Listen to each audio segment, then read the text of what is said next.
Assalamualaikum warahmatullahi wabarakatuh.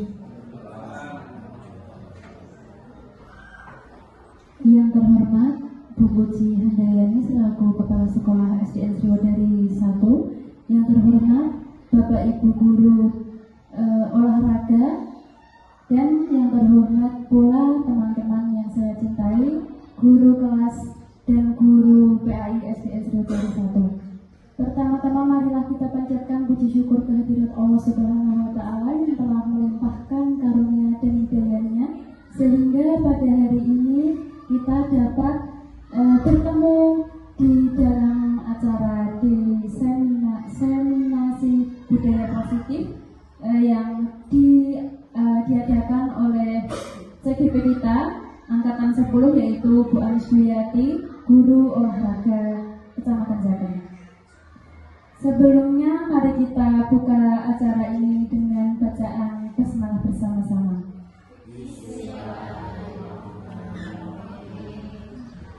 Bismillahirrahmanirrahim. Saya bacakan susunan acaranya. Yang pertama yaitu pembukaan, yang kedua menyanyikan lagu Indonesia Raya yang akan dipimpin oleh Bu Fitri. Yang ketiga, doa yang akan dipimpin oleh Pak Suhadi SPDI. Yang keempat, kepala sekolah kita yaitu Bu Handayani. Yang kelima, inti yang akan disampaikan oleh CGP kita yaitu Bu Anis Duyati. Yang keenam, penutup.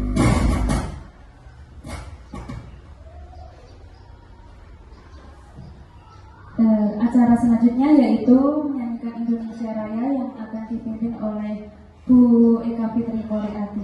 Kepada Bu Fitri, saya persilakan. Untuk peserta dan narasumber boleh dipersilakan untuk berdiri.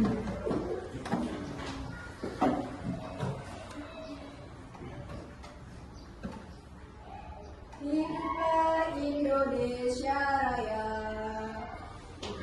Indonesia Raya air, tanah tumpah darah.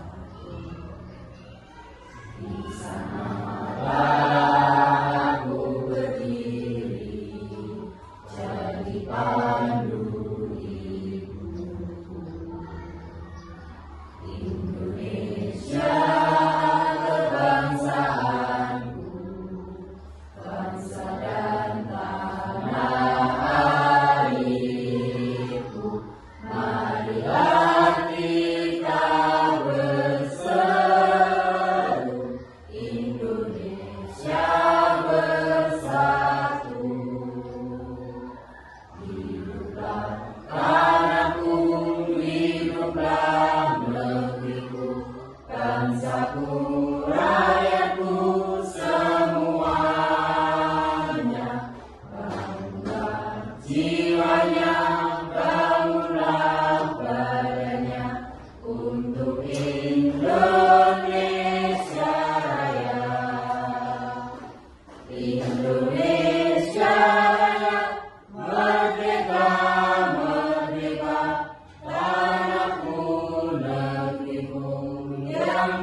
Acara selanjutnya yaitu doa yang dipimpin oleh Bapak Sohadi SPDI.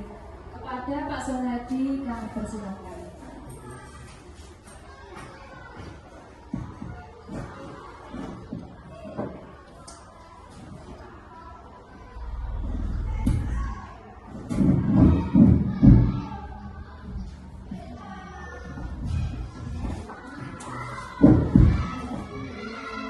Assalamualaikum.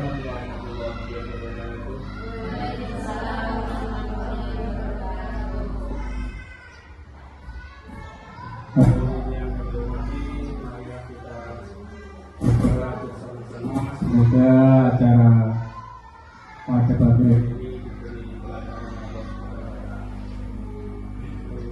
Bismillahirrahmanirrahim. Al-Fatihah.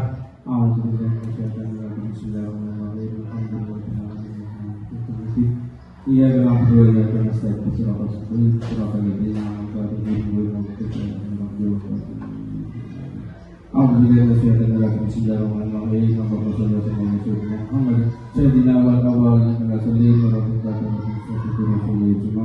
Alhamdulillah Bismillahirrahmanirrahim.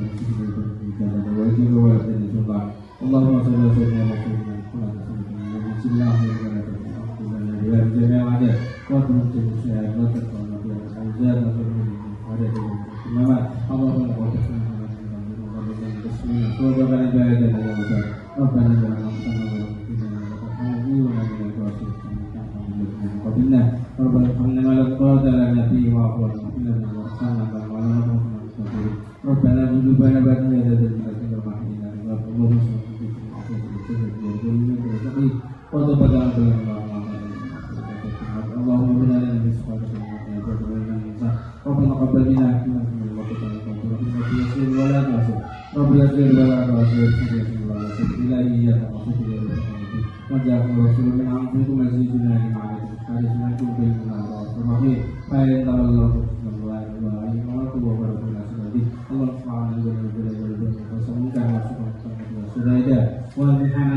Terima kasih. Wassalamualaikum warahmatullahi wabarakatuh.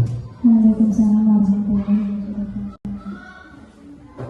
Terima kasih Pak Sohadi SPDI. Acara selanjutnya dari Kepala Sekolah SDN Sriwedari 1, Bapak Ji Handayani SPDSD. Kepada Bapak Ji Handayani kami persilakan. Assalamualaikum warahmatullahi wabarakatuh. Untuk pertama-tama kita panjatkan puji syukur kehadiran Allah Subhanahu wa Ta'ala pada pagi hari ini telah melaksanakan diseminasi budaya positif yang dilakukan oleh Bu Anis Duyati sebagai CGP Angkatan ke-10. Yang berhormat Bapak Ibu Guru SD Sriwedari 1 serta tamu undangan dari guru-guru olahraga yang membantu memperlancar acara Bu Anis Duyati. Yang kedua, kita aturkan salam kepada Nabi Muhammad SAW yang kita nantikan syafaatnya di yaumul kiamah nanti. Bapak Ibu Guru, terima kasih atas kehadirannya dalam rangka mensukseskan tahap-tahap CGP Bu Anis Duyati yang nantinya akan dipromosikan sebagai kepala sekolah detik-detik mungkin akan menerima SK ya Bu Anis. Kemarin itu ada untuk mengisi form untuk mengupload SKP-nya. Bapak Ibu guru, mengapa calon guru penggerak ini mengadakan aksi nyata diseminasi budaya positif? Kita perlu ketahui karena perkembangan zaman yang begitu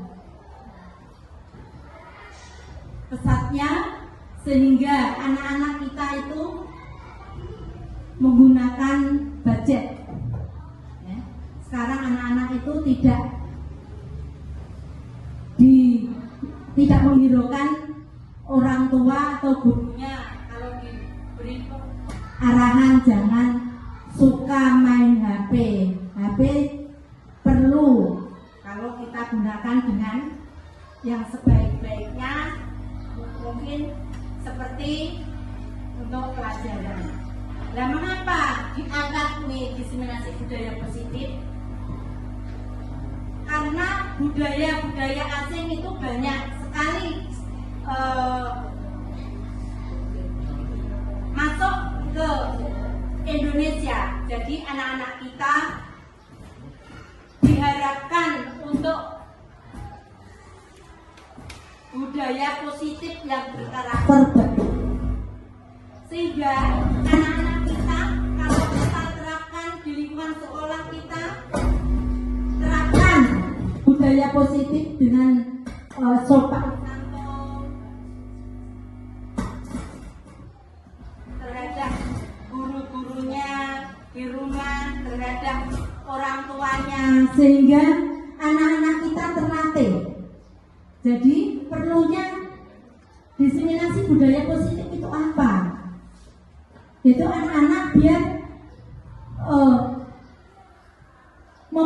melakukan sesuatu yang baik, yang nantinya menjadi generasi penerus yang baik pula. Terima kasih Bu Anis karena telah mengadakan diseminasi budaya positif yang mengajak teman-teman guru olahraga di Jateng. Ini sangat positif sekali. Semoga ditiru oleh CGP yang lain. Hanya itu yang dapat saya sampaikan. Bila mana ada kata-kata yang tidak berkenan. Assalamualaikum warahmatullahi wabarakatuh.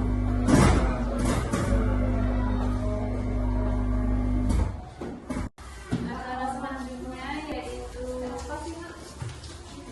kegiatan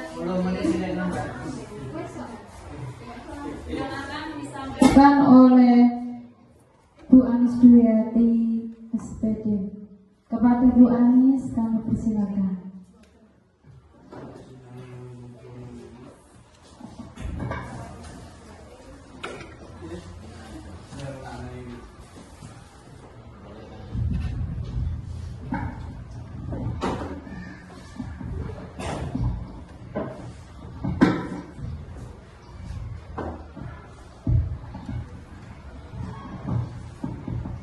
Assalamualaikum warahmatullahi wabarakatuh. Selamat siang semua, masih semangat ya di siang hari ini yang cuacanya bisa dibilang syahdu atau cerah-cerah gimana gitu. Yang pertama, marilah kita panjatkan puji syukur kehadirat Allah Subhanahu wa Ta'ala, di mana pada siang hari ini kita diberi kesempatan, diberi kenikmatan untuk bisa berkumpul dalam acara diseminasi budaya positif. Yang kedua, sholawat serta salam kita tentukan pada junjungan Nabi besar kita Muhammad Sallallahu Alaihi Wasallam yang kita nantikan syafaatnya di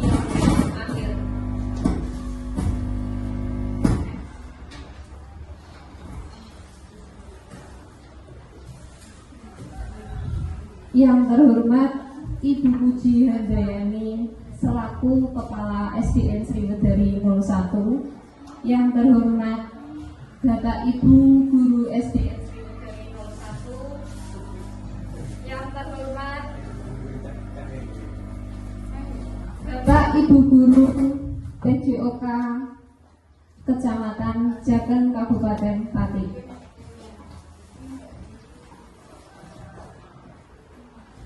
Pada siang hari ini terima kasih kepada teman-teman semua karena telah meluangkan waktunya untuk hadir pada acara diseminasi budaya positif yang nantinya akan membawa banyak manfaat untuk kita semua, terutama di sekolah kita.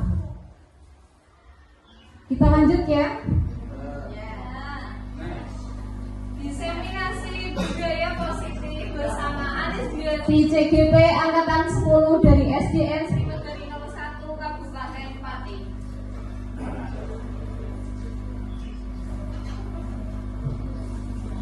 Budaya positif. Sebelum kita masuk ke materi, ada pertanyaan pemantik terlebih dahulu. Apakah hukuman dapat mendisiplinkan anak? Bagaimana menurut Bapak Ibu? Bisa atau tidak? Bisa atau tidak? Menurut Bapak Ibu, apakah hukuman dapat mendisiplinkan anak? Ayo, bisa atau tidak? Bisa.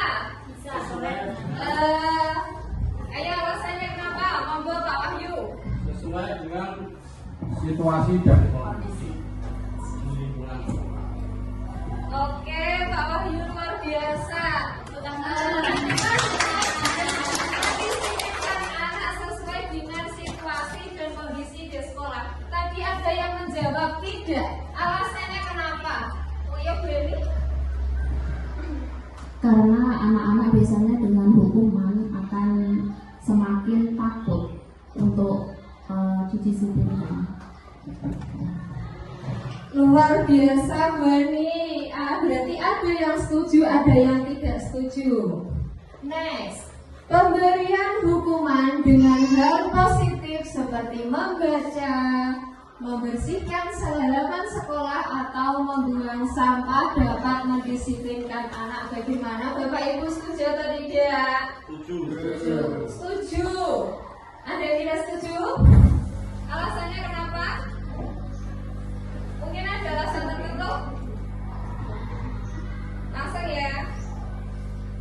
Yang ketiga, memberi penghargaan dapat meningkatkan motivasi belajar anak. Bagaimana? Setuju tidak? Setuju. Mungkin ada yang mau berpendapat? Silakan Bu Laili. Karena dengan adanya penghargaan bagi murid itu bisa meningkatkan motivasi belajarnya anak menjadi antusias dan juga semangat. Oke, tepuk tangan untuk Bu Laili.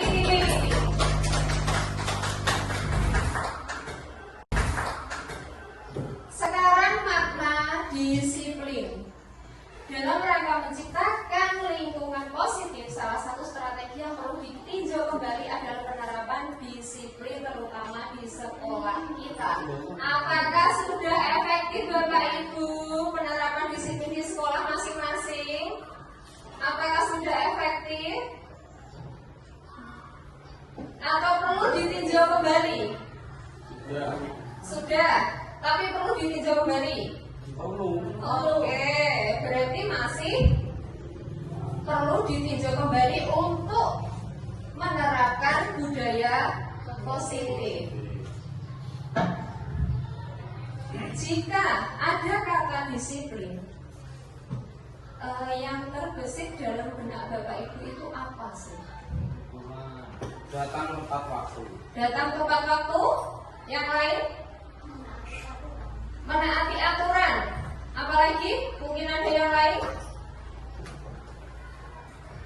Jika ada salah satu atau beberapa murid kita yang tidak menaati aturan atau seperti yang dikatakan oleh Pak Wahyu tadi, tidak datang tepat waktu. Apa yang kita lakukan kepada murid kita? Dihukum? Ditegur? Atau dengan cara apa? Oh iya, bagus sekali. Mungkin ada yang ditegur, ada yang dihukum, dan ini memang sesuai. Kalimat disiplin itu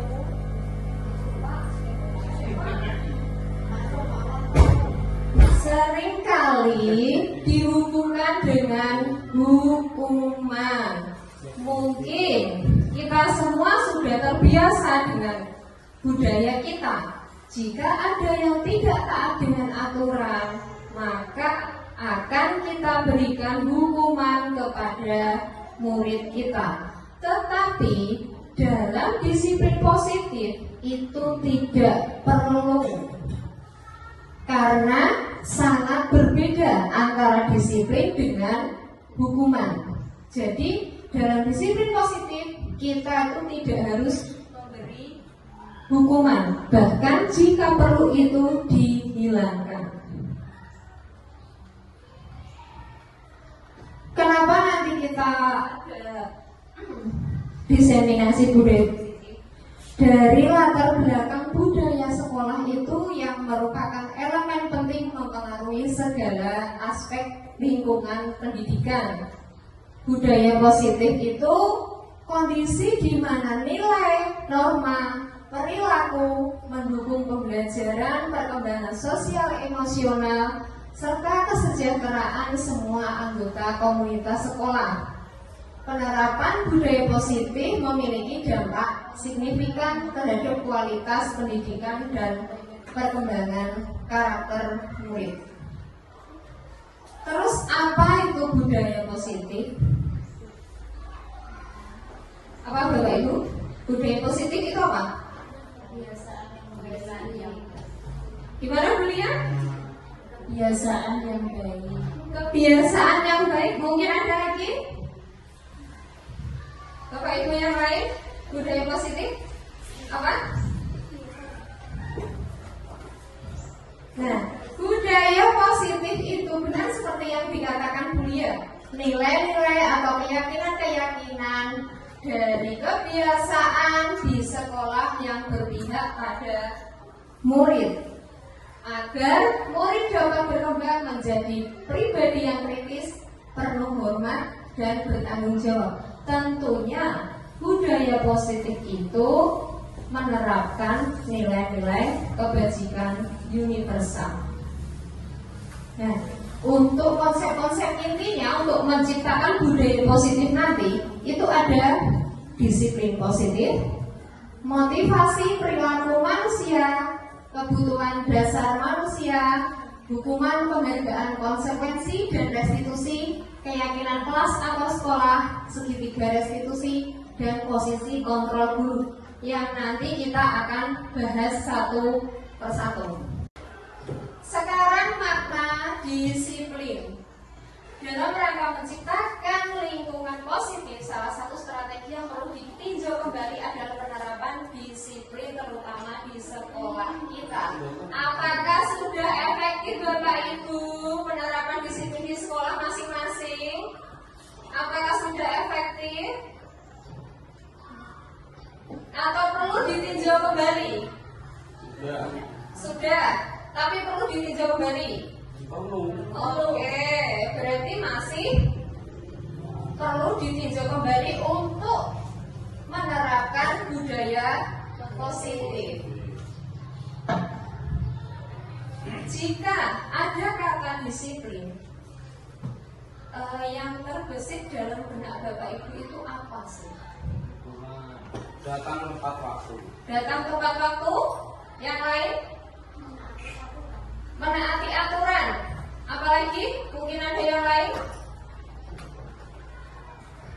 Jika ada salah satu atau beberapa murid kita yang tidak menaati aturan atau seperti yang dikatakan oleh Pak Wahyu tadi, tidak datang tepat waktu.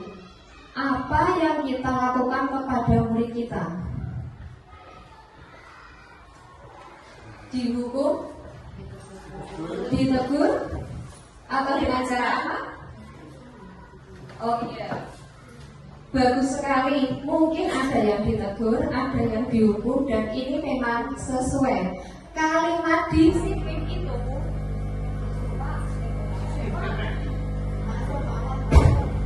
seringkali dihubungkan dengan hukuman. Mungkin kita semua sudah terbiasa dengan budaya kita. Jika ada yang tidak taat dengan aturan, maka akan kita berikan hukuman kepada murid kita. Tetapi dalam disiplin positif itu tidak perlu, karena sangat berbeda antara disiplin dengan hukuman.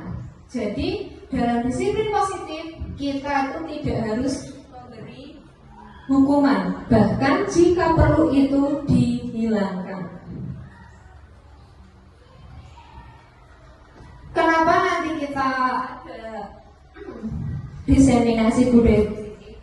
Dari latar belakang budaya sekolah itu yang merupakan elemen penting mempengaruhi segala aspek lingkungan pendidikan.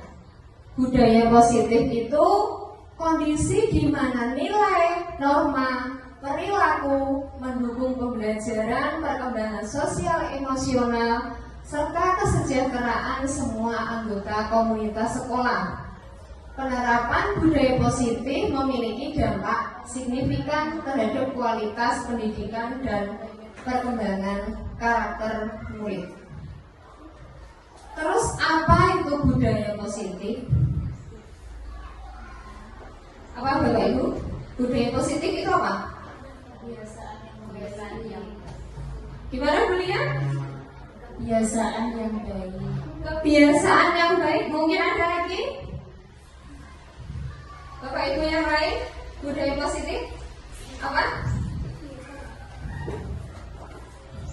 Nah, budaya positif itu benar seperti yang dikatakan Bu Lia.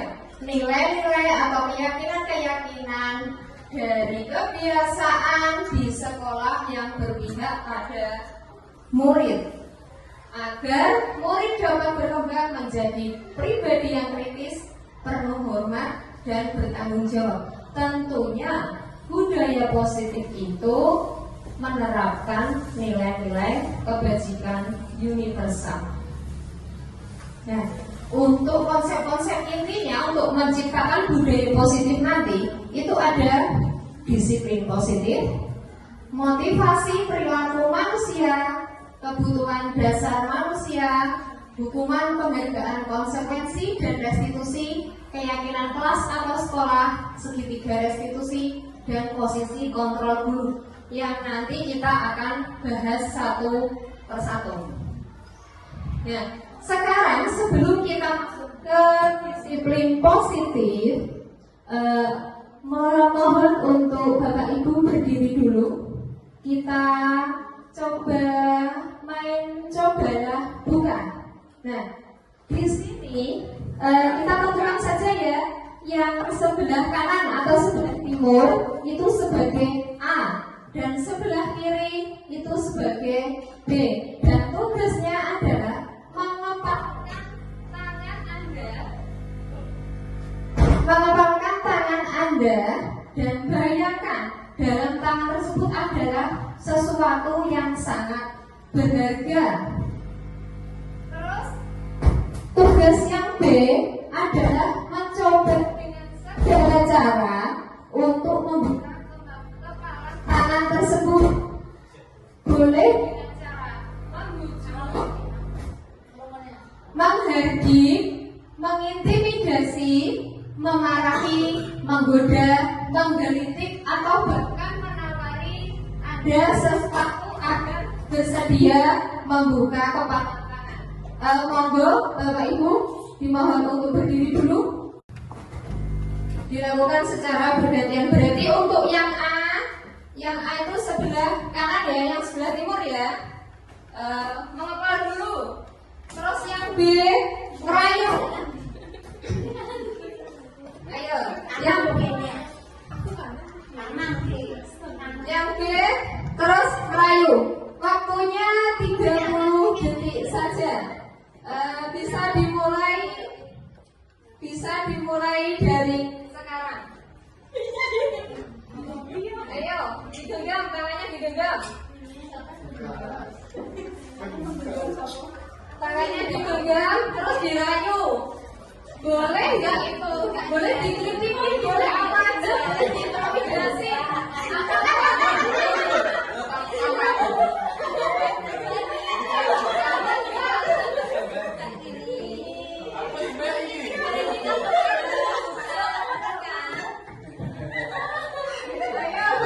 Boleh dikritikin, boleh dibujuk, boleh boleh apa aja.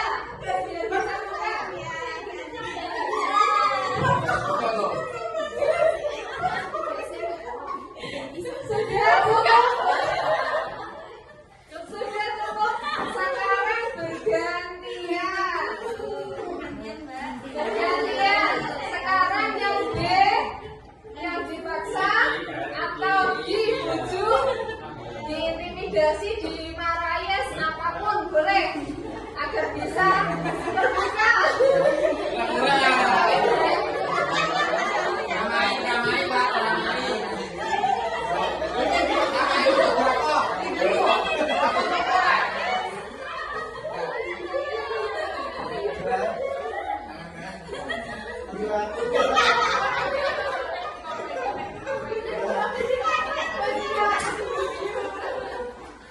Apakah Anda atau B membuka kepalan tangan Anda? Tadi terbuka apa tidak yang A? Yang A terbuka apa tidak? Terbuka. Kenapa sampai terbuka?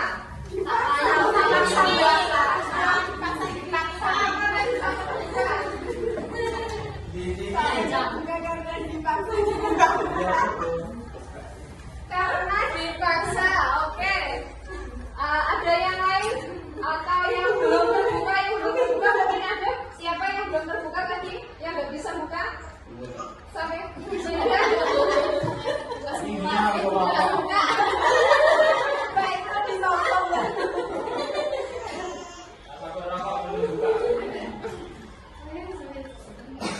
Pertanyaan yang kedua, apakah Anda atau B menutup kepalan tangan Anda? Mengapa? Tadi ada yang masih benar-benar tertutup. Ada? Ada? Ayo, silakan. Masih tertutup. Di saya permainan saya juga nggak mau buka. Mungkin saja kurangnya memberi motivasi sama keduanya. Terima kasih. Jadi ada yang terbuka karena apa tadi dipaksa ya. Terus ada yang masih dikepal tangannya. Jadi intinya yang bisa mengontrol diri kita itu siapa? Diri kita sendiri. Bagus sekali Bapak Ibu. Jadi orang lain itu tidak bisa mengontrol diri kita. Yang bisa itu hanya diri kita sendiri. Dalam kegiatan ini siapa yang memegang kontrol tadi ya, berarti diri kita sendiri.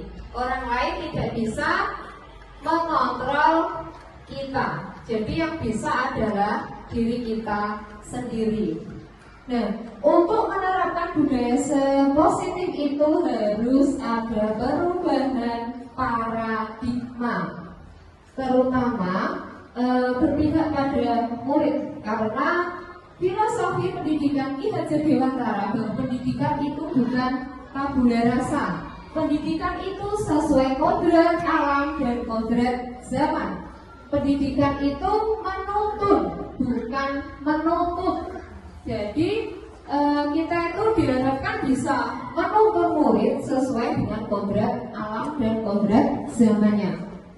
Guru diibaratkan sebagai seorang petani, anak ibarat biji jagung. Jadi jika seorang petani itu menanam biji jagung dan merawatnya, nah itulah tugas dari guru. Guru itu adalah pamong. Yang ada 3 itu Ing Arsa Suntulodo, Ing Madya Wankarso, dan Tuturi Handayani. Pendidikan berpihak pada anak. Pendidikan budi pekerti pada anak itu ada cipta, rasa, karsa, dan karya. Perubahan paradigma. Untuk membangun budaya yang positif, perlu menyediakan lingkungan yang positif, aman, nyaman, agar murid mampu berpikir, bertindak, dan mencipta dengan merdeka, mandiri, dan bertanggung jawab. Terus bagaimana seseorang bisa berubah dari paradigma stimulus respon kepada pendekatan teori kontrol? Ini dari Stephen R. Covey. Dari stimulus respon ke teori kontrol itu bahwa realita kebutuhan itu sama, sedangkan pada teori kontrol realita kita kebutuhannya itu berbeda. Jadi setiap murid itu mempunyai kebutuhan belajar yang berbeda-beda. Semua orang melihat hal yang sama, sedangkan pada teori kontrol semua orang memiliki gambaran yang berbeda. Dari kebutuhan yang berbeda, kita juga melihat sesuatu juga dengan cara yang berbeda. Dari kita mencoba mengubah agar pandangan sama dengan kita, pada teori kontrol kita berusaha memahami pandangan orang lain tentang dunia. Jadi kalau kita tidak bisa mengontrol orang lain, maka kita harus bisa memahami. Perilaku buruk dilihat sebagai suatu kesalahan, itu kalau pada stimulus respon. Sedangkan pada teori kontrol, semua perilaku memiliki tujuan. Jadi meskipun pada murid kita melakukan kesalahan, alangkah baiknya kalau kita tidak menghakiminya, karena apapun yang dilakukan itu memiliki tujuan. Kalau orang lain bisa mengontrol saya, pada teori kontrol hanya Anda yang bisa mengontrol diri Anda. Seperti tadi, cobalah buka. Ada yang bisa kebuka karena dipaksa, dan ada yang benar-benar mempertahankan apa yang dimilikinya. Saya bisa mengontrol orang lain, sedangkan pada teori kontrol Anda tidak bisa mengontrol orang lain. Kembali lagi seperti permainan yang tadi, cobalah buka. Pemaksaan ada pada saat bujukan gagal. Pada teori kontrol, kolaborasi dan konsensus menciptakan pilihan-pilihan baru. Jadi ada itu ya, multiple choice ya, nggak cuma satu dipaksa, tapi ada pilihan-pilihan yang lain. Kalau stimulus respon itu model mikirnya menang kalah, tapi kalau teori kontrol itu menang-menang atau win-win solution. Jadi tidak ada yang merasa dirugikan antara si pembuat kesalahan dengan pemecah. Pada pemecahan masalah itu teradanya win-win solution. Nah, seperti tadi, mari kita bahas satu persatu konsep inti untuk menciptakan budaya positif. Yang pertama dulu, disiplin positif. Tadi apa?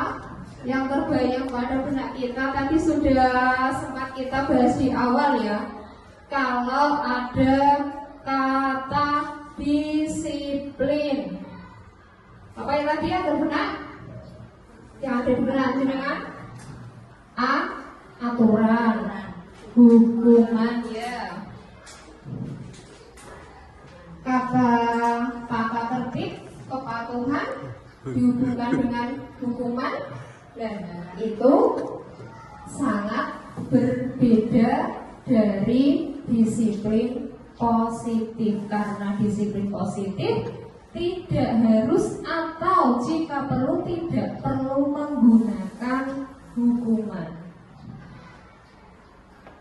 Disiplin positif ini penerapan nilai-nilai kebajikan universal yang diterapkan di sekolah dengan tujuan menumbuhkan kesadaran anak untuk melakukan sesuatu tanpa paksaan, tanpa ancaman, tanpa pemberian penghargaan ataupun hukuman. Jadi disiplin positif ini tujuannya itu menumbuhkan kesadaran anak. Jika selama ini kita sering misal ya ada anak terlambat sampai terlambatnya nyone gimana gitu, atau dengan cara nanti terlambat disuruh membersihkan bersihkan kamar mandi gitu, itu nanti akan kita bahas. Jadi disiplin positif di sini itu adalah menumbuhkan motivasi internal siswa agar dia itu melakukan sesuatu yang positif itu bukan karena paksaan, hukuman ataupun penghargaan. Nilai-nilai kebajikan universal. Nah, nilai-nilai kebajikan universal itu adalah di mana nilai itu untuk menumbuhkan, apalagi pada saat sekarang ini kita menggunakan kurikulum merdeka ya.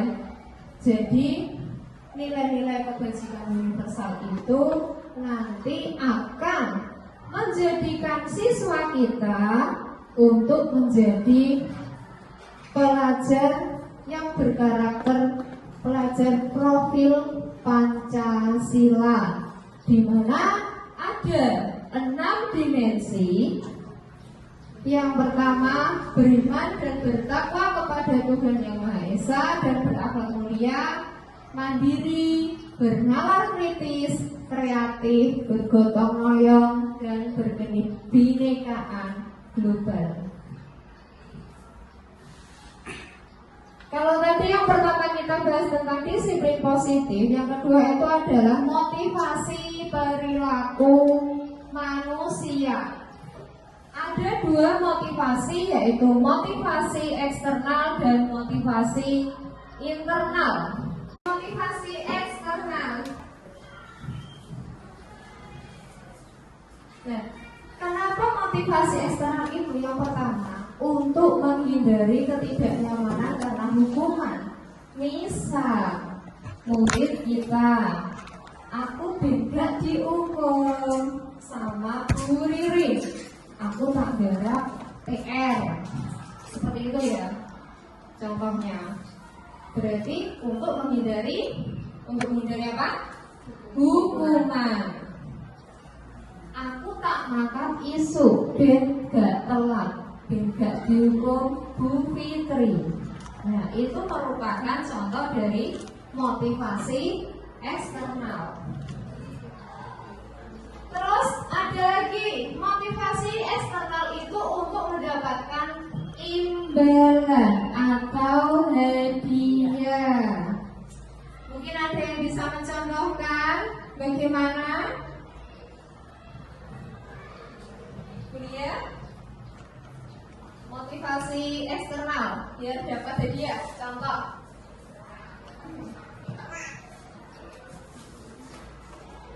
Saya pengen belajar terus biar peringkat 1. Kalau peringkat 1 nanti saya dapat guru berupa peralatan tulis misalnya. Tepuk tangan untuk beliau. Itu merupakan salah satu contoh motivasi eksternal biar dapat imbalan, biar dapat hadiah. Tetapi agar kita tujuan dari disiplin positif, budaya positif itu adalah menumbuhkan motivasi internal dari diri sendiri dengan nilai-nilai yang mereka percaya. Jadi tanpa menghindari ketidaknyamanan, tanpa menghindari hukuman, dan tanpa mengharapkan imbalan, sudah ada motivasi intrinsik atau internal dari murid kita untuk berlaku positif. Yang ketiga, kebutuhan dasar manusia. Kebutuhan dasar manusia itu ada 5: bertahan hidup, cinta kasih atau diterima, kesenangan, kebebasan, dan penguasaan. Jadi setiap murid kita atau setiap manusia itu mempunyai 5 kebutuhan dasar. Nah, ini ada studi kasus. Nindi adalah murid kelas 3 SD. Begitu tiba di rumah sepulang dari sekolah, dia menangis dan mengadu pada ibunya bahwa dia benci pada Pak Teguh gurunya. Ibu guru bilang, aku tidak boleh bersenandung waktu mengerjakan tugas. Katanya kelas harus tenang, tidak ada suara, kan gak seru jadinya. Nah, menurut Bapak Ibu, kebutuhan apa yang akan dipenuhi oleh Nindi? Apa? Leopat? Kesenangan. Ada yang kesenangan, ada yang lain mungkin? Kasih sayang, rasa diterima. Kasih sayang, rasa diterima. Nah, kita cek ya. Nah, kesenangan, tepuk tangan untuk Bu Laili.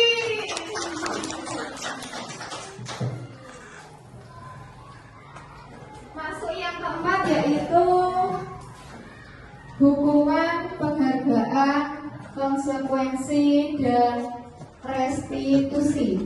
Ini barang lah. Hukuman, suatu bentuk sanksi atau tindakan yang dijatuhkan sebagai akibat melanggar hukum, norma, atau peraturan tertentu. Hukuman itu sifatnya menyakiti, membuat tidak nyaman. Jadi pada hukuman itu karena dia itu melanggar hukum atau norma atau peraturan, jadi sanksinya itu dalam bentuk hukuman. Kemudian penghargaan itu apresiasi yang diberikan kepada seseorang atau kelompok sebagai bentuk penghormatan atas prestasi, kontribusi atau kualitas tertentu yang dianggap istimewa atau luar biasa. Ini contohnya mungkin kalau ada senior murid kita, kalau ada lomba dan mendapatkan juara, biasanya di sekolah Bapak Ibu mungkin memberikan penghargaan, bisa diberikan dalam bentuk apa? Mungkin bonus sesuatu atau diberi barang. Intinya yang memberikan apresiasi karena dia telah berprestasi atau berkontribusi. Kemudian konsekuensi. Konsekuensi itu hasil dari tindakan atau peristiwa tertentu yang bersifat positif atau negatif, tergantung apakah tindakan atau keputusan tersebut dianggap baik atau buruk oleh lingkungan sekitarnya. Nah, konsekuensi ini contohnya jika ada salah satu murid kita yang tidak mengerjakan PR dan pada waktu istirahat dia harus mengerjakannya dan mengganti jam istirahatnya dengan mengerjakan PR, yaitu merupakan suatu konsekuensi. Kemudian restitusi, proses menciptakan kondisi bagi murid untuk memperbaiki kesalahan mereka sehingga mereka bisa kembali pada kelompoknya dengan karakter yang lebih kuat. Restitusi di sini itu kita tidak langsung menghakimi, tidak langsung mencari masalahnya, tetapi dicari tahu dulu kenapa bisa bisa berbuat salah, kemudian dilakukan untuk pemecahan masalah yang terjadi.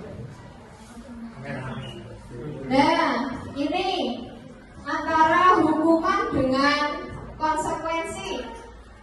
Yang mana ini? Lari mengelilingi lapangan sepak bola 5 kali karena terlambat masuk sekolah, hukuman atau konsekuensi? Kita cek ya, hukuman atau konsekuensi. Oke, hukuman, tepuk tangan untuk kita semua. Lagi, menggantikan kertas tugas teman yang telah dicoret-coret, hukuman atau konsekuensi? Konsekuensi. Kita cek konsekuensi.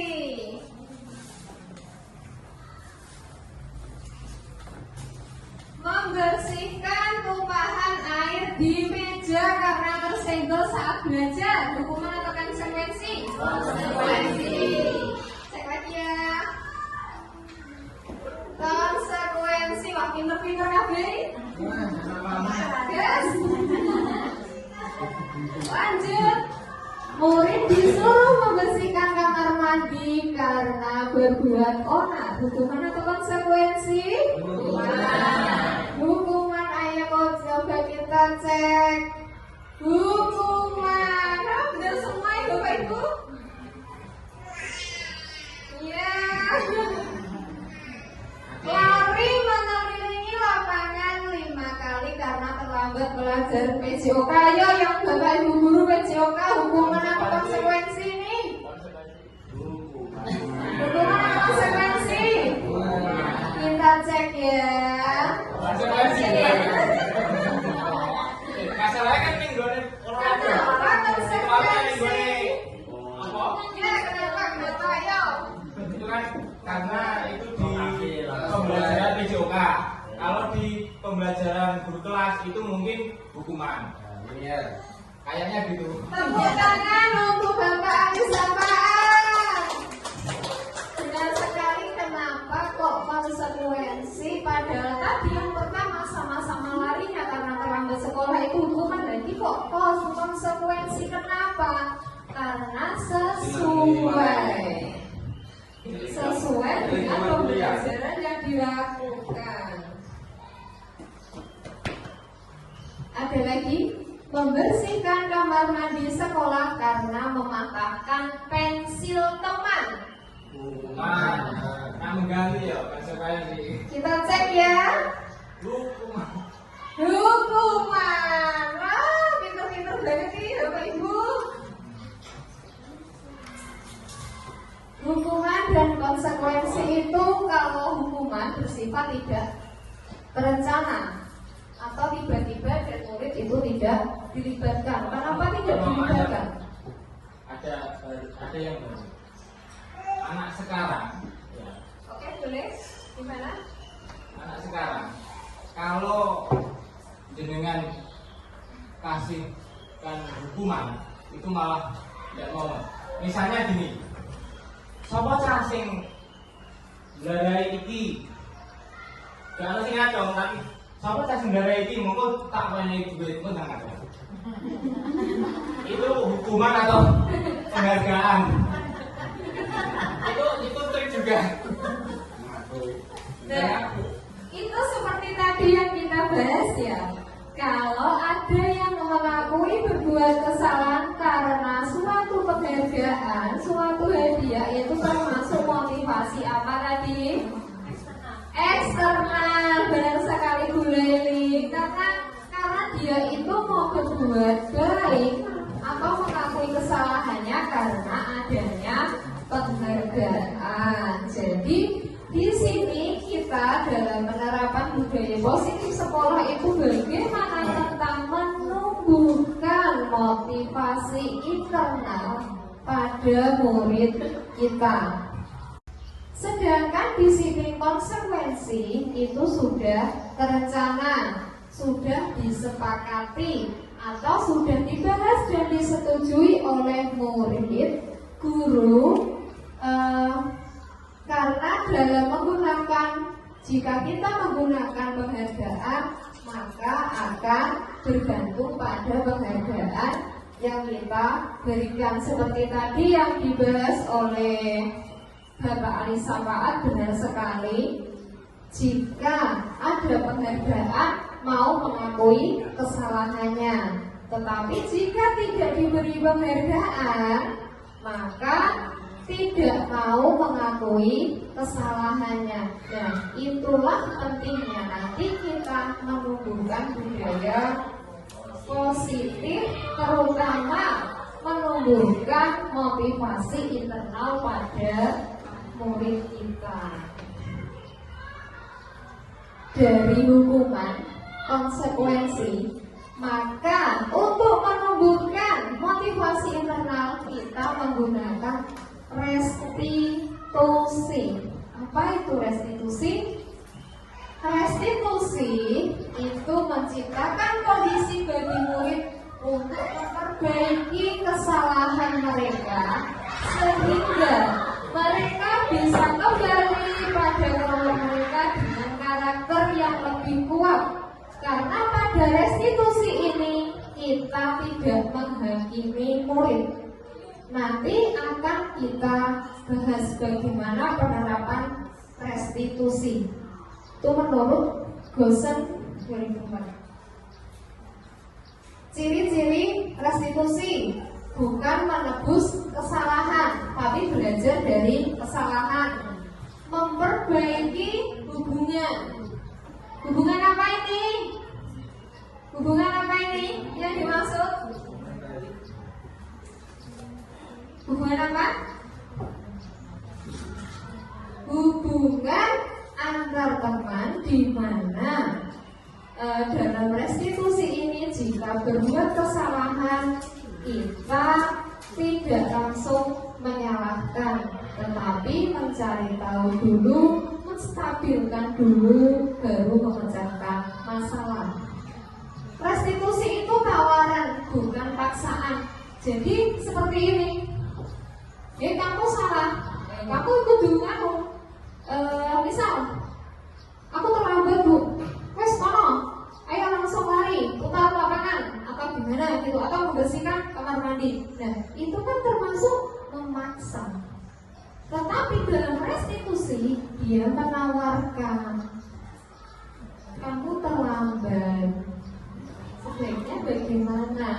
Nah, distabilkan dulu identitasnya, divalidasi kesalahannya, kemudian baru ditanyakan keyakinan untuk pemecahan masalahnya. Jadi tidak dipaksa.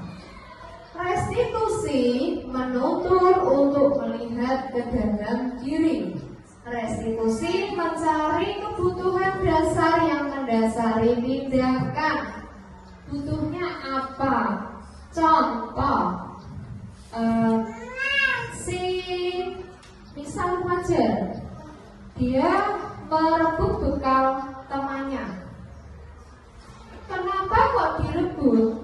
Ini bisa beberapa kebutuhan dasar yang dilihat. Karena pas mungkin dia lapar, berarti kebutuhan dasar apa itu?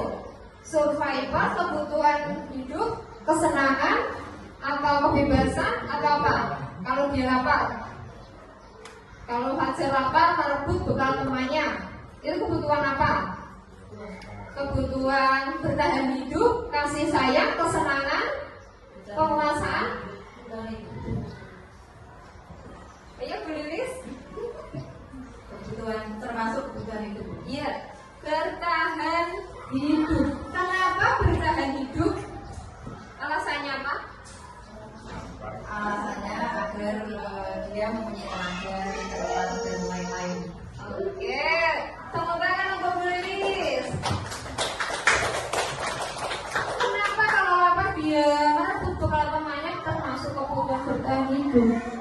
Ya karena memang dia merasa lapar, dia itu butuh makan, makanya disebut kebutuhan hidup. Tetapi lain lagi kalau Fajar itu sudah sarapan dari rumah, tetap merebut bekal temannya. Kalau temannya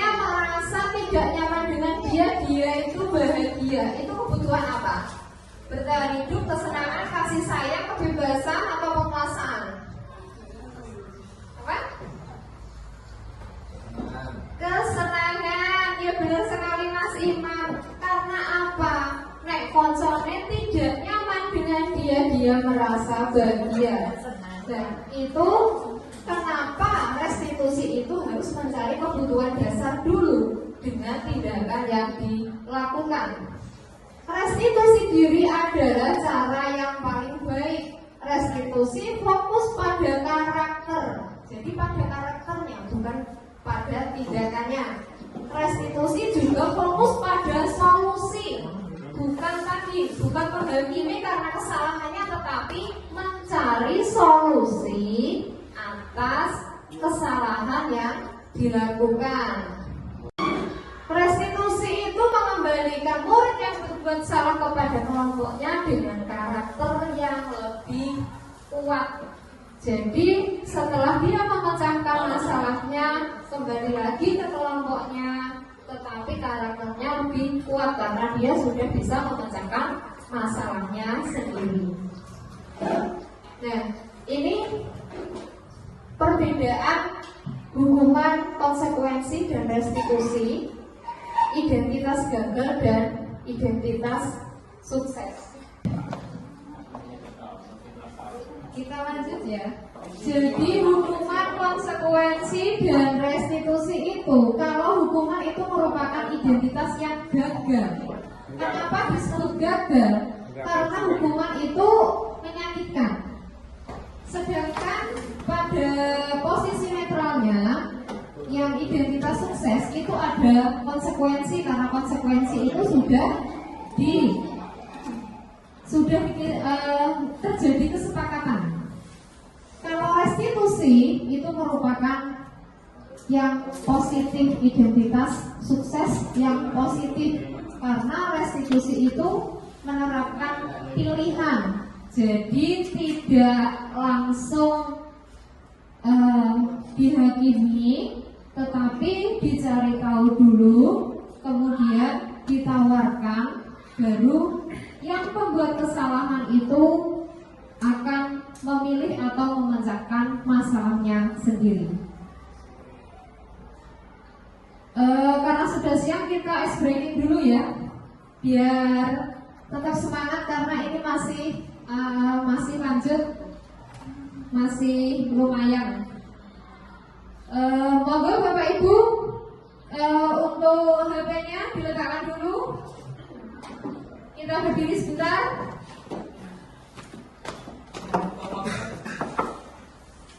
Kalau saya bilang 1, maka Bapak Ibu memegang kepala. Kalau 2, memegang pundak.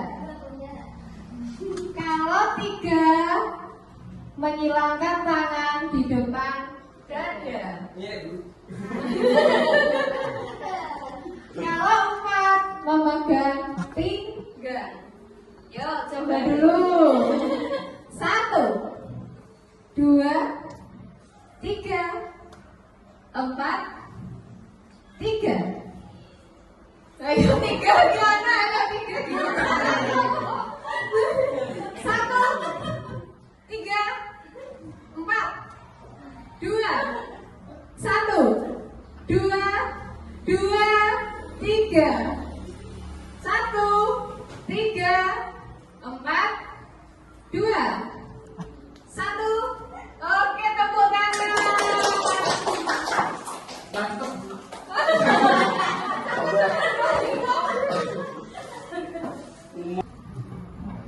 Kita lanjut lagi karena sudah ice breaking, jadi masih semangat. Yang berikutnya yaitu keyakinan kelas atau sekolah. Dari peraturan kelas, keyakinan, lingkungan positif, terus akan membentuk budaya positif. Keyakinan kelas.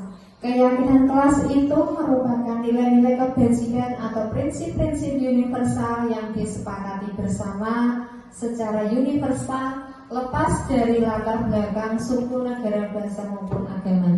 Jadi dalam membentuk keyakinan kelas, kita itu melibatkan murid, merumuskan keyakinan kelas.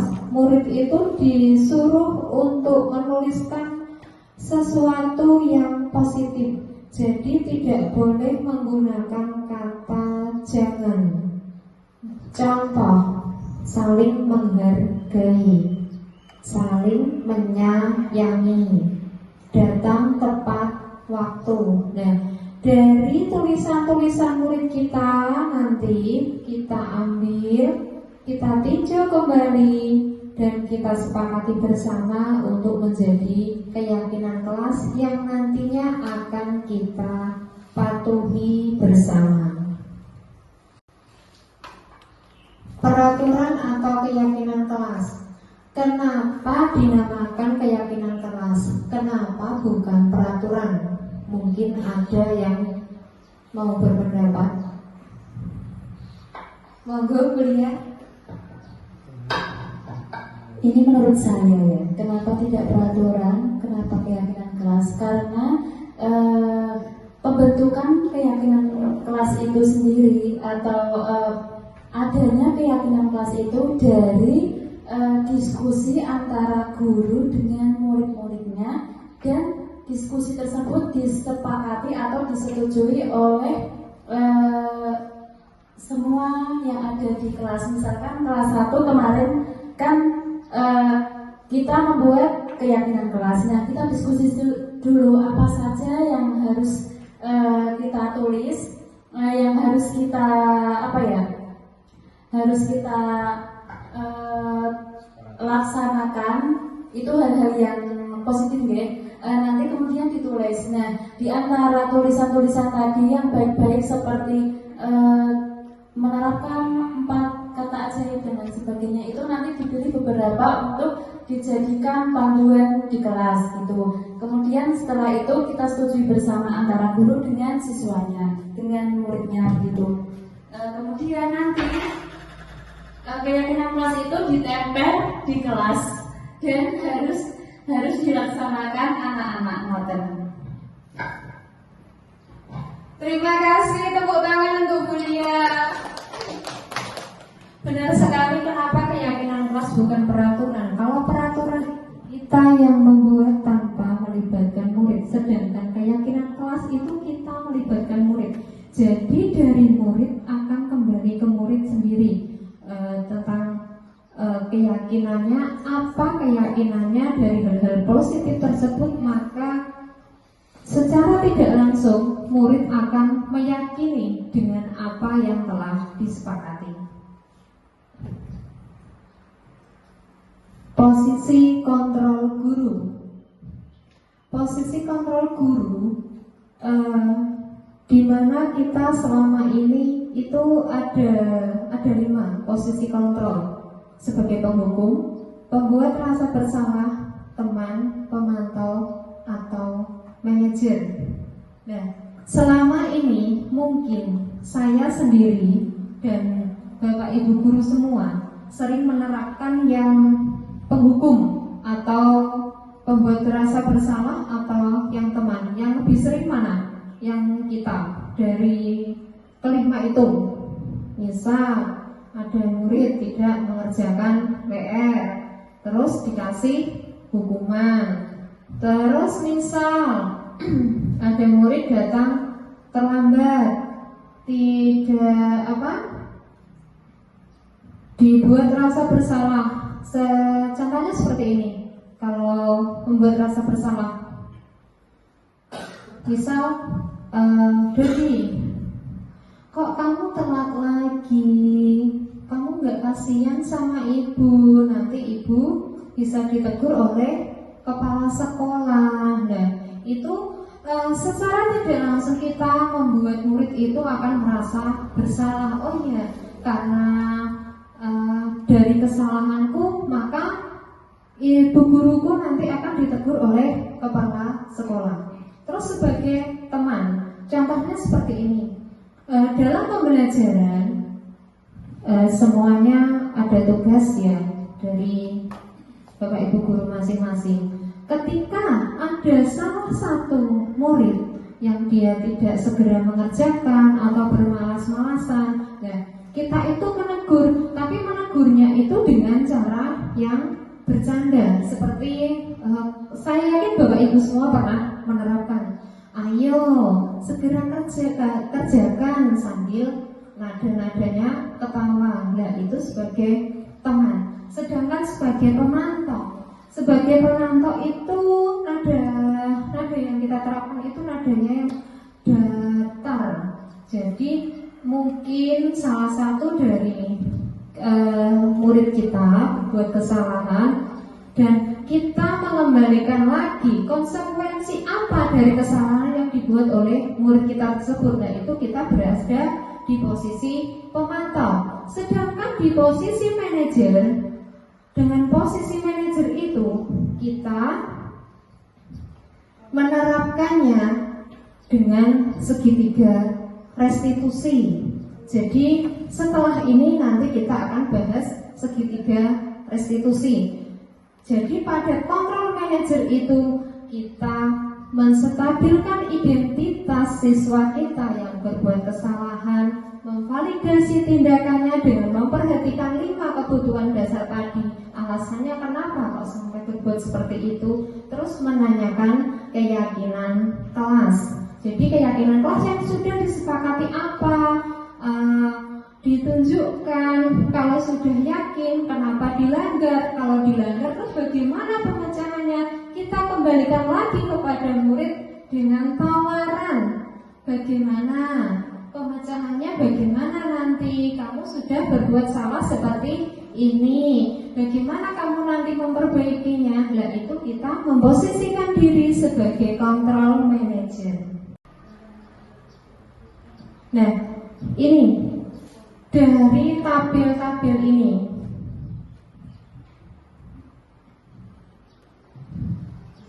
jika ada pernyataan, saya kecewa sekali dengan kamu. Nah, itu yang menyatakan adalah yang membuat merasa bersalah. Kamu tidak pernah benar melakukannya. Semua kok atau benar. Nah, mungkin pernah seperti itu. Nah, itu menghukum, dan menghukum itu tidak hanya menyakiti fisik tetapi juga verbal.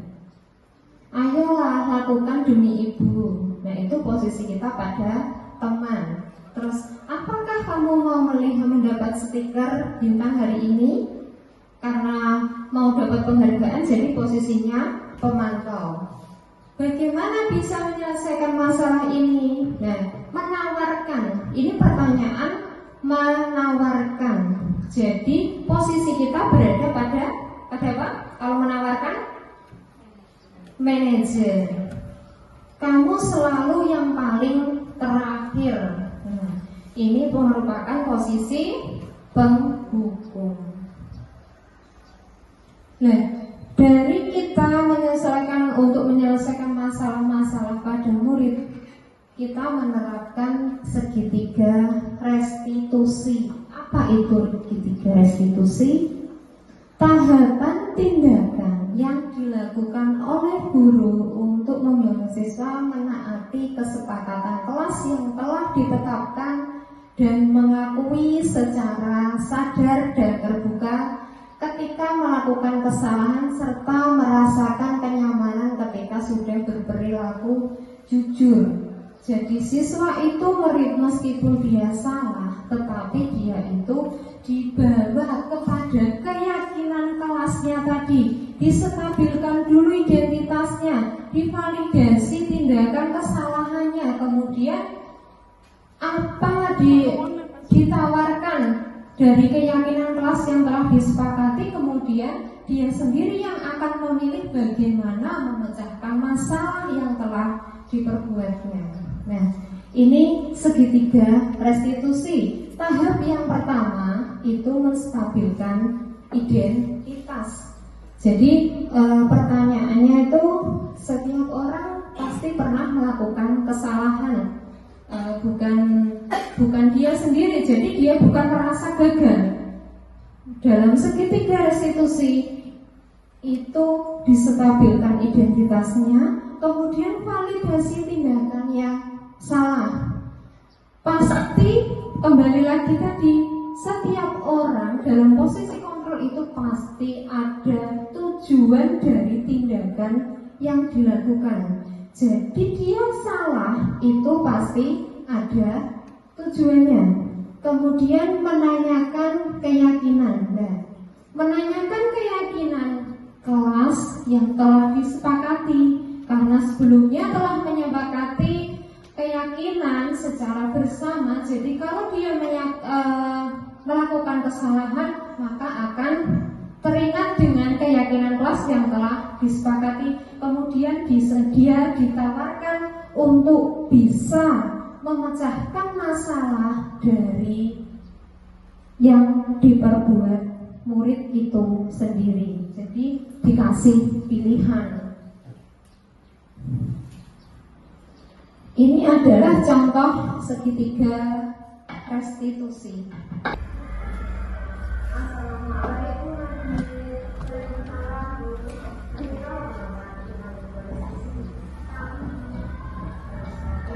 Ini merupakan contoh segitiga penerapan segitiga restitusi dari satu kesalahan murid, di mana murid tersebut bermain bola pada saat pergantian jam pelajaran dan mengenai temannya.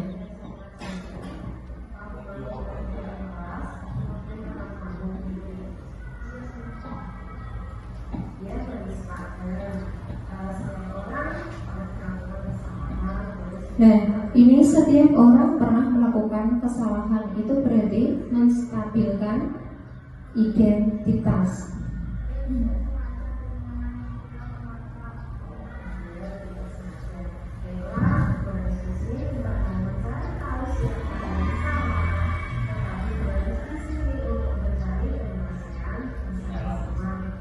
Jadi dalam segitiga restitusi itu kita fokusnya bukan mencari kesalahan, tapi mencari solusi.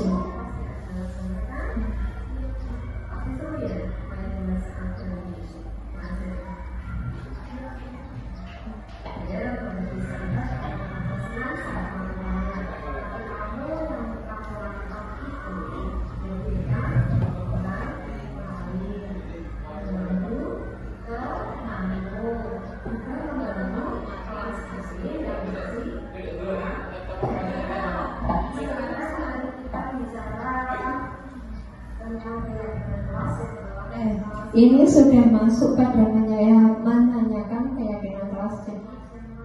Keyakinan kelas yang mana yang belum dilakukan oleh anak.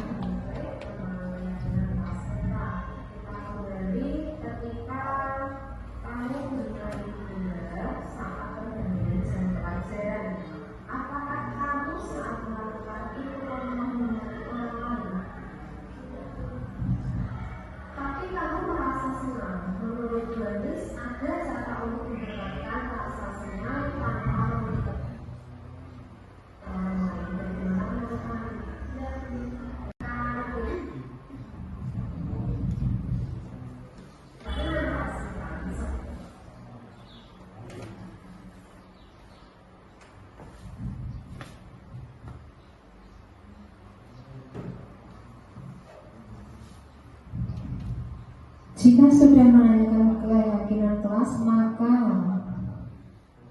kita menawarkan kepada anak tersebut bagaimana solusi yang akan dipilihnya. Jadi anak nanti akan berpikir, akan menemukan solusi yang terbaik dari masalahnya tersebut.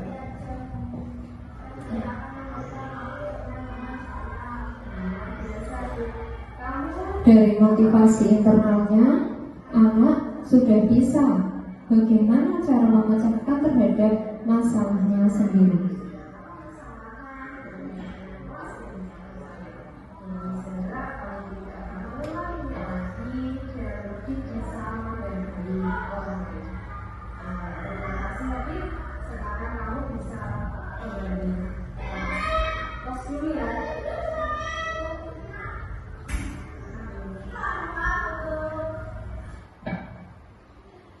Nah, kesimpulannya, dalam penerapan program disiplin positif, hendaknya guru memiliki standar kepribadian profesional dan sosial yang baik, di mana guru mampu berefleksi pada posisi kontrolnya, bagaimana perjalanan dirinya sebagai among, posisi manajer yang menuntun murid menjadi insan yang mandiri, merdeka, dan bertanggung jawab.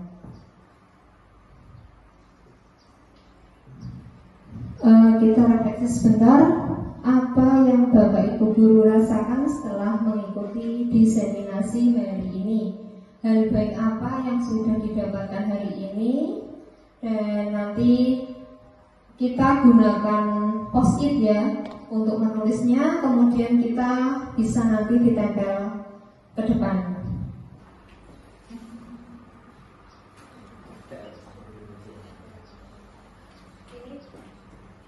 Post-itnya saya bagi, nanti silahkan ditulis refleksinya, kemudian nanti bisa ditempelkan di depan.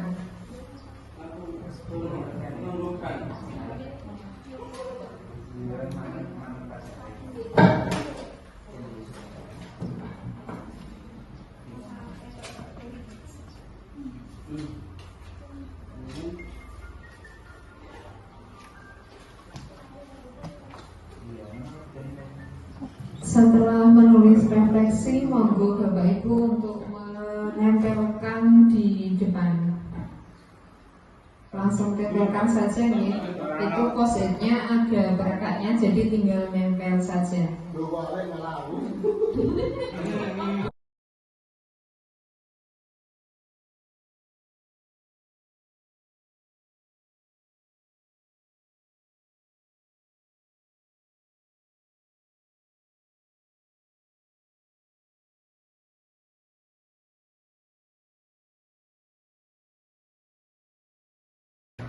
Terima kasih Bapak Ibu Guru telah menuliskan refleksinya dari diseminasi budaya positif hari ini.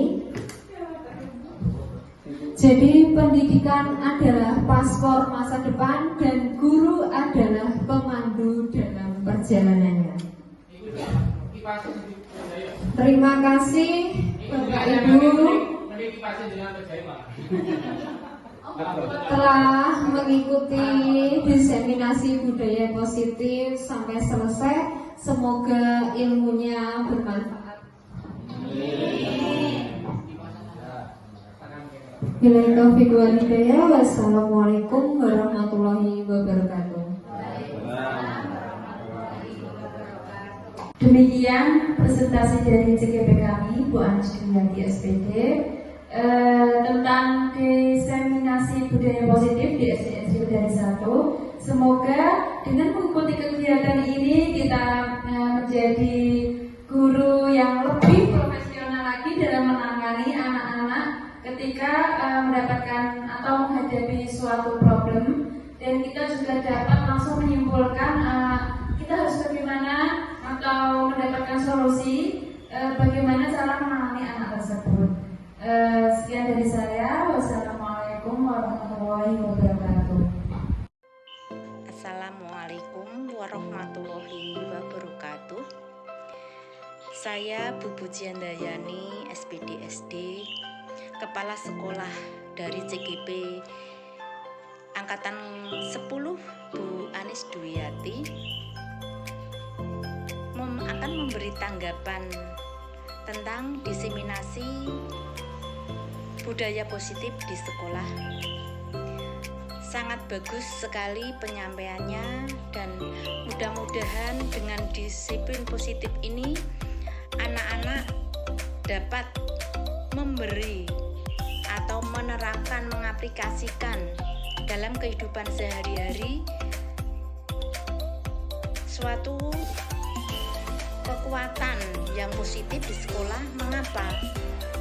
Dengan disiplin budaya positif ini akan taat bukan karena ada konsekuensi. Untuk itu, ucapan terima kasih juga kepada rekan-rekan guru yang mendukung dari CGP Bu Anis Dumiati dalam diseminasi budaya positif di sekolah. Semoga dengan diseminasi budaya positif ini akan meningkatkan karakter peserta didik dengan berpedoman dengan profil pelajar Pancasila. Demikian yang dapat saya sampaikan. Saya ucapkan terima kasih. Bila mana ada kata-kata yang tidak berkenan, saya mohon akhir kalam. Wassalamualaikum warahmatullahi wabarakatuh. Assalamualaikum warahmatullahi wabarakatuh. Saya Holisna Auliana Zulfa dari SDN Sriwedari 1, teman sejawat dari Bu Anis Dwiyati. Setelah saya mengikuti seminar diseminasi perilaku positif yang diadakan oleh CGP kami, Bu Anis Dwiyati, saya merasa lega dan nyaman karena setiap problem itu pasti ada solusinya, dan semua solusi itu dapat kita pecahkan bersama-sama dengan anak-anak dengan beberapa teknik seperti melakukan diskusi tentang kesepakatan kelas, membuat peraturan kelas bersama, dan lain-lain.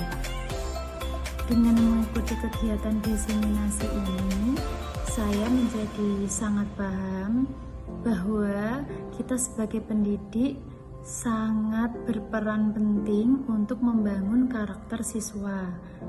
Maka dari itu, kita sebagai pendidik harus selalu semangat dan percaya diri untuk menghadapi karakter-karakter siswa yang berbeda-beda dengan menggunakan metode-metode yang sudah ada, atau kita dapat menciptakan metode tersebut sesuai dengan kebutuhan siswa.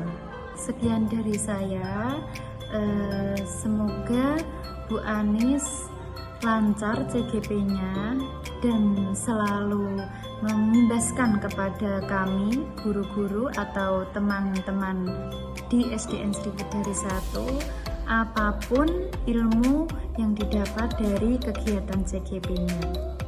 Demikian yang saya sampaikan. Mohon maaf apabila ada kekeliruan. Wassalamualaikum warahmatullahi wabarakatuh.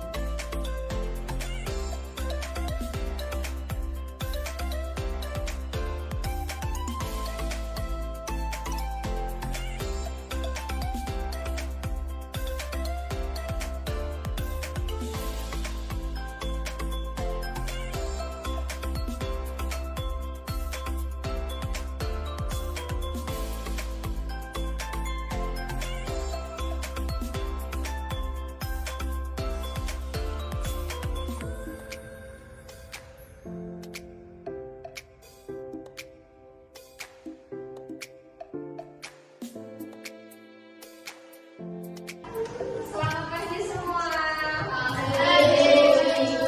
Bagaimana hari ini? Baik ya. Kita semua sehat ya. Untuk hari ini, tadi di rumah sudah sarapan semua? Sudah.